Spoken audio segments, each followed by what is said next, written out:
Madam જી મજામાં? અમદાવાદ જઈ આવી? ના સર, હવે જવાની છો? એક ફોટો हाँ हाँ बिल्कुल।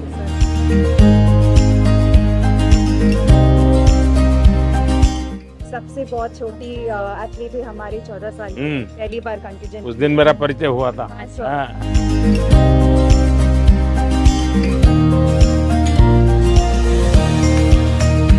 आपकी एक फेमस रेसिपी है ड्रम स्टिक्स की, जी वो काफी फेमस हुई है। वाह। जैसे हम आज सबके साथ बात करते हैं तो हम विटामिन सी रिच खिलाती हो सबको। सबको रेकमेंड करते हैं। क्या हाल है काशी का? सचमुच में? वो क्या है हाँ मैडम लेके चलिए, बाबा की कृपा बनी रहे।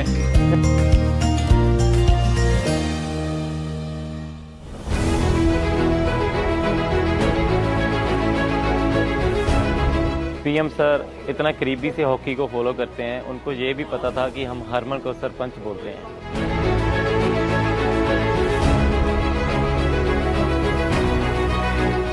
पीएम मोदी सर जी की एक ही बात याद है ओलंपिक जाने से पहले कि हार जीत तो होती रहती है, बस अपनी परफॉर्मेंस पे फोकस करो और अच्छे से खेल के जीत के आओ।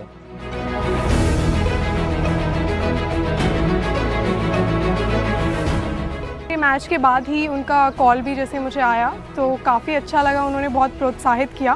पीएम की मोटिवेशन स्पोर्ट्स में नहीं, ज़िंदगी में बहुत काम आती है। मैं प्रधानमंत्री से मिलने के लिए बहुत उत्साहित हूँ।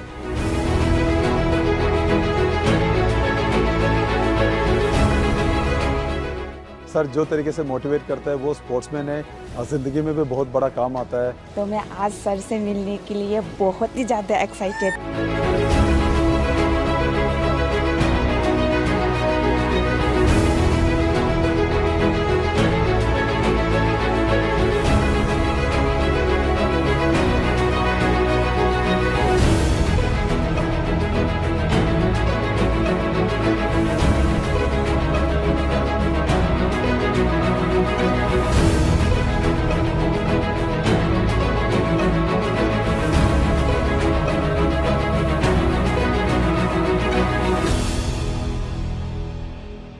हम तो भैया आप लोगों से गप्पे लगाएंगे। अच्छा, आप में से कितने हैं जो हार करके आए हैं? सबसे पहले तो दिमाग में से निकाल दीजिए कि आप हार करके आए हैं। आप देश का झंडा ऊंचा करके आए हैं और आप कुछ सीख करके गए हैं। और इसलिए खेल ही एक ऐसा क्षेत्र कि जहां कभी कोई हारता नहीं है, हर कोई सीखता है। और इसलिए मैं पहला तो आप लोगों से आग्रह से कहूँगा, इसलिए मैंने जानबूझ करके कहा जरा हाथ ऊपर करो। लेकिन अच्छा हुआ 80% लोगों ने हाथ ऊपर नहीं किया, मतलब वो मेरी बात को समझते हैं। जिन्होंने हाथ ऊपर किया उन्होंने नम्रता के कारण किया है, विवेक के कारण किया है। लेकिन मैं उनसे भी आग्रह करूँगा कि हमें ये सोचना नहीं है कि हम पीछे रह गए हैं, हम बहुत कुछ सीख करके आए हैं। तो मेरी बात आपको मंजूर है? ऐसे नहीं, जोर से बताइए, खिलाड़ी है आप तो। अच्छा, मैं तो कुछ जानना चाहता हूं भैया। जो मैदान में आपने किया वो तो पूरी दुनिया ने देखा, मैदान के सिवाय क्या क्या किया वो बताइए। दुनिया के कई प्लेयरों से दोस्ती। साथियों, मेरे साथ हमारे मनसुख भाई मांडविया जी हैं, खेल राज्य मंत्री बहन रक्षा खड़से जी है, हमारी खेल जगत में जिन्होंने देश का नाम रोशन किया पीटी उषा जी हैं। पेरिस से आप सब वापिस आए हैं। आप सबका और आप सबके साथियों का भी मेरे यहाँ हृदय से बहुत बहुत स्वागत है। मैंने जिस उमंग से आपको पेरिस के लिए विदाई दी थी, उतने ही उमंग से मैं आज आपका फिर से स्वागत कर रहा हूं। और इसका कारण ये नहीं है कि कोई मेडल का टैली कितना हुआ, उसका कारण ये होता है कि विश्व भारत के खिलाड़ियों की तारीफ कर रहा है। उनके हौसले, उनके डिसिप्लिन, उनके बिहेवियर, मेरे कानों पर सब जगह से बातें आती हैं और ये सुनता हूँ तो बड़ा गर्व होता है जी कि मेरे देश के खिलाड़ी मेरे देश के लिए ही खेलते हैं। मेरे देश के नाम को रत्ती भर भी खरोच आ जाए, ये मेरा देश का एक भी खिलाड़ी नहीं चाहता है और यही हमारी सबसे बड़ी पूंजी है और उसके लिए ये पूरी टीम बहुत बहुत बधाई के पात्र है। साथियों, आप सबने पूरी दुनिया में भारत के तिरंगे की स्थान बढ़ा करके देश वापस लौटना और मेरे निवास पर आपका स्वागत करने का मुझे अवसर मिलना, मैं इसे मेरा अपना गौरव मानता हूं। और पेरिस जाने से पहले जो जाते हैं उनको भी पता होता है कि हमें अपना बेस्ट देना है और मैंने हमेशा यही कहा है सबको कि आपको अपना बेस्ट देना है और आपने दिया है। दूसरी बात है, हमारे खिलाड़ी उम्र में बहुत छोटे हैं और अभी से ये अनुभव मिला है तो आगे हमारे पास एक लंबी समय है अधिक अचीव करने का और वो आप जरूर करेंगे। इस अनुभव का लाभ देश को मिलेगा। साथियों, पेरिस ओलंपिक्स भारत के लिए कई मायनों में ऐतिहासिक रहा है। इस ओलंपिक्स में देश के लिए जो रिकॉर्ड्स बने वो देश के कोटि कोटि नौजवानों को प्रेरणा देंगे। आप देखिए, ओलंपिक्स के करीब 125 साल के इतिहास में ये मनु हमारी पहली बेटी ऐसी हैं जिसने भारतीय खिलाड़ी के रूप में इंडिविजुअल इवेंट में 2 मेडल जीते हैं।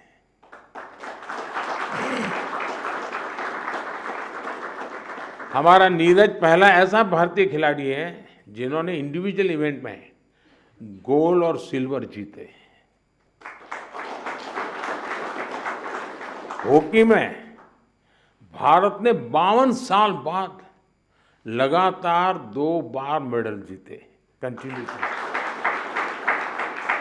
अमन ने केवल 21 साल की उम्र में मेडल जीत करके देश को बिल्कुल इतना प्रसन्न कर दिया है और अमन के जीवन के विषय में आज देश जानने लगा है तो उनको लग रहा है कि भाई व्यक्ति के जीवन की कठिनाइयों से भी इंसान अपनी यात्रा को, स्वप्न को, संकल्प को सिद्ध कर सकता है।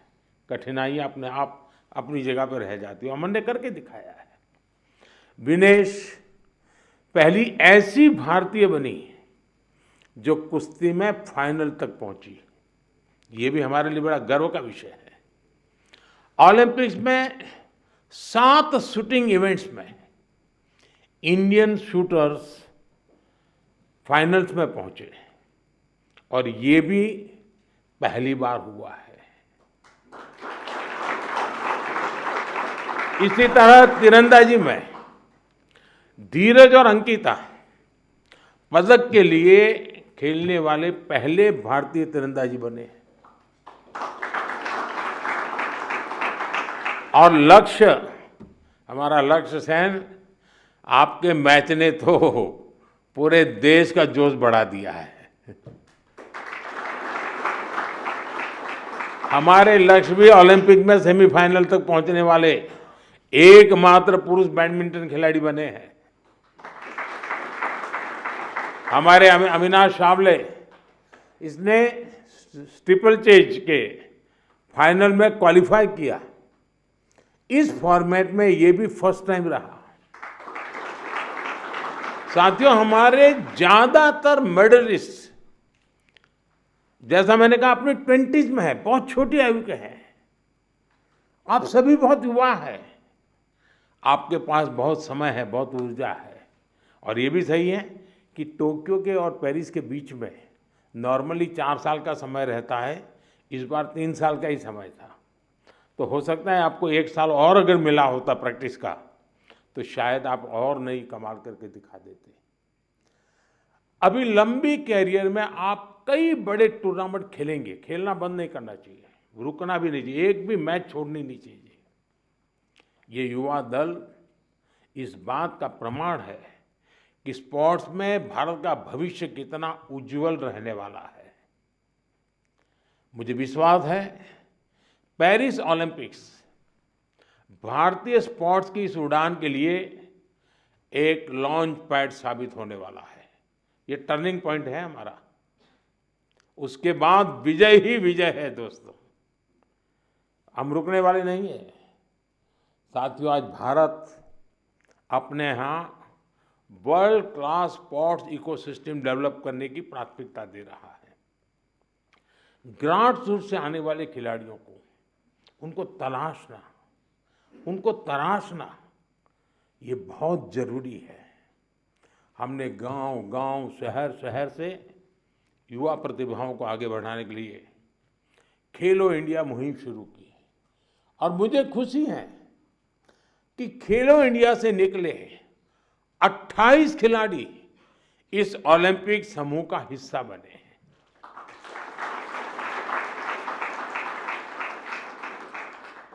अमन है, अनंतजीत है, धीरज है, सर्वजोत है, इन सब ने खेलो इंडिया एथलीट के रूप में अपनी जर्नी शुरू की थी।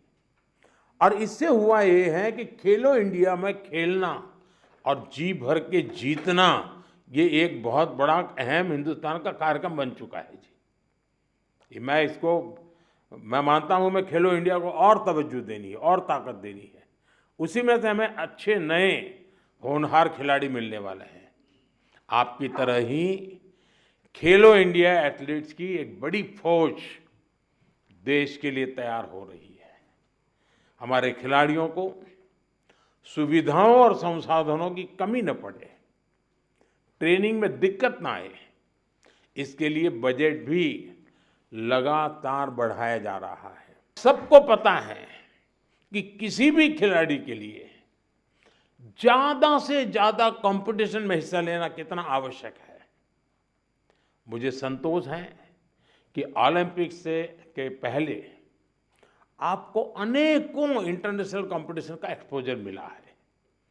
इतने सारे कोच और एक्सपर्ट्स, डाइट, उपकरण और कोचिंग, सब पर इतनी बारीकी से ध्यान, वर्ल्ड क्लास फैसिलिटीज देने का प्रयास, इस तरह की सुविधाओं के बारे में हमारे यहाँ पहले सोचा नहीं जाता था। खिलाड़ी अपने नसीब पर मेहनत करता था, देश के लिए कुछ करके आता था, लेकिन अब एक पूरी इकोसिस्टम बनी है। ये केवल स्पोर्ट्स में देश की नीतियों का बदलाव है, इतना ही नहीं है, ये उस भरोसे का प्रतीक भी है जो देश अब अपनी युवा पीढ़ी पर बहुत ज़्यादा भरोसा करता है, उसकी अभिव्यक्ति है। साथियों, आप सब देश के युवाओं के लिए बहुत बड़ी प्रेरणा है।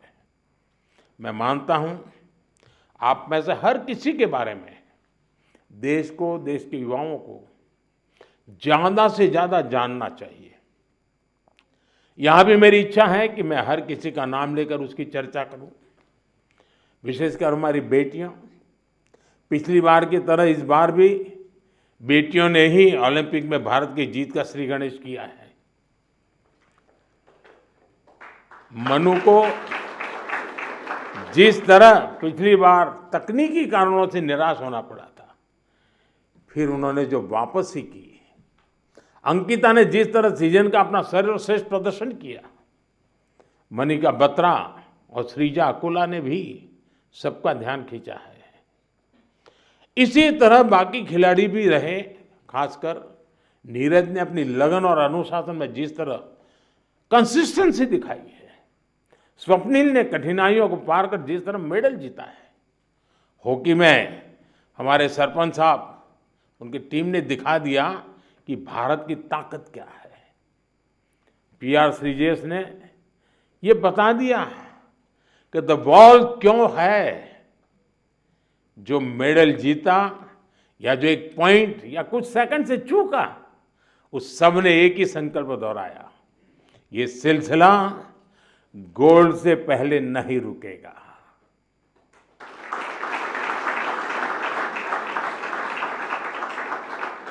मैं मानता हूं इससे देश के युवाओं को बहुत कुछ सीखने को मिलेगा। साथियों, हमारा भारत 2036 ओलंपिक्स की मेजबानी हासिल करने के लिए तैयारी कर रहा है। मैंने आज भी वहाँ भी लाल किले से भी बोला है, हम पूरी तैयारी कर रहे हैं। ऐसे में कई ऐसे एथलीट्स जो पिछले ओलंपिक्स में भी खेल चुके हैं, उनके इनपुट बहुत महत्वपूर्ण है। आपने वहाँ बहुत कुछ ऑब्जर्व किया होगा, बहुत कुछ देखा होगा।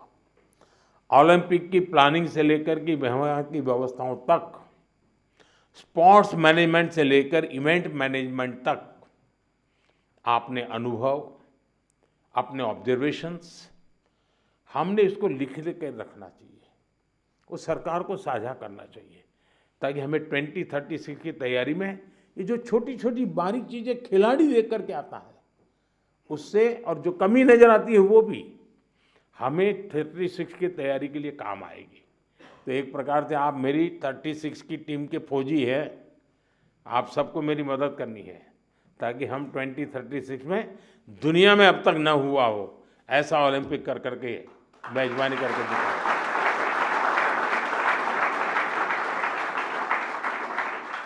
मैं चाहूँगा कि खेल मंत्रालय इसके लिए एक ड्राफ्ट बनाए और सभी खिलाड़ियों से उनके डिटेल में फीडबैक लें, उनके सुझाव लें, तो हम जरूर तैयारी अच्छी तरह कर पाएंगे। साथियों, भारतीय स्पोर्ट्स में और कैसे इम्प्रूवमेंट हो सकता है, इससे आइडियाज भी, जो चीज़ खिलाड़ी बता सकता है ना, जो चीज़ कोच बता सकता है, वो हम मैनेजर लोग नहीं बता सकते जी। और इसलिए आप लोगों के इनपुट बहुत ज़रूरी है, आपके आइडियाज़ बहुत ज़रूरी है।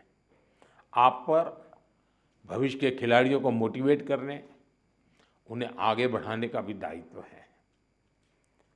और लोग तैयार होने चाहिए, आगे बढ़ने चाहिए। आप सोशल मीडिया स्पेसेस पर युवाओं से जुड़ सकते हैं, और जुड़ते भी हैं, करते भी हैं, बात से उनको प्रेरित करें। खेल मंत्रालय और दूसरी संस्थाएं भी इस तरह से इंटरेक्शन सेशन आयोजित करवा सकती हैं अलग अलग ग्रुप के लोगों के साथ। तो ये लोग अपना अनुभव शेयर करेंगे। मेरे सामने शायद बोलते नहीं हैं, लेकिन बाहर तो बहुत कुछ बोल सकते हैं ये लोग।